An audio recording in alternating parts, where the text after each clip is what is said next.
excuse me. Jessica Kriegel joins the conversation now. She's the Chief Strategy Officer of Workforce and Labor for Culture Partners. Apologize for my voice here, Jessica. We've seen some union stoppages in recent years. I think of the UAW strike and the auto workers union. Also, you have the writers strike. How effective are these stoppages for unions in getting what they want?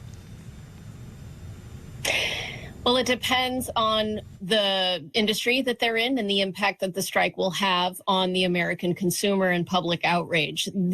This particular union in this situation has a lot of leverage, because if goods can't come into the U.S. and people start seeing empty shelves, they are going to have panic, and that will require at some point the government to intervene, much more so than, say, Boeing that recently had a strike.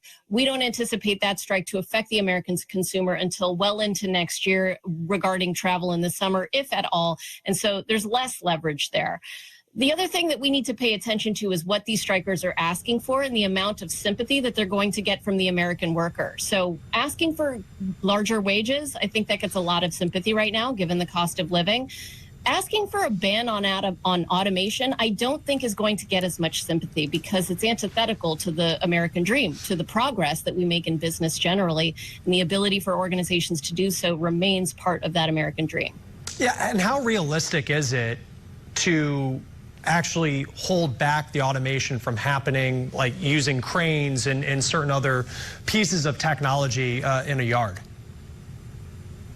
Well, they are able to negotiate language in the contract that does ban automation to some degree. They did last time. They're asking not only for an extension of that same language, but they're asking to go backwards even further, to remove the ability for some of the automation that's already been implemented to continue.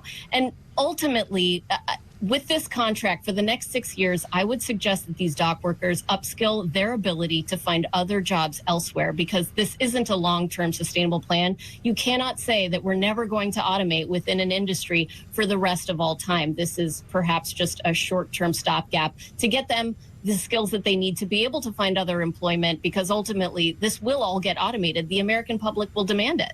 And President Biden has said at this point he doesn't plan on getting involved. But if he were to get involved, I mean, how much power does the government have in actually bringing this work stoppage to an end? Well, President Biden has said that he does not believe in that act that gives him the ability to intervene, but taken to a certain level, I think the government will actually intervene. But it won't really be necessarily as effective as we would like it to be. They can force people back to work, but they can't force those people to work quickly and efficiently. And they have said that they will work slowly. They will make it a nightmare if they are forced back to the docks. And so therefore, I don't know how effective it would be in the first place, which I think the Biden administration is aware of. Hard to know how this will play out, but when you look at where both sides are right now, you see the passion certainly from the labor union side with the demonstrations we've seen since this started at midnight last night. How long do you foresee this stoppage going for? I'm hoping that it'll only be a couple days. It'll take weeks to recover from a couple days of stoppage here. What I'm really focused on is accountability. Who's taking accountability? And neither sides are right now. The president of the union stated that if they strike for a month or two, the world will come to an end, but don't blame us, blame them.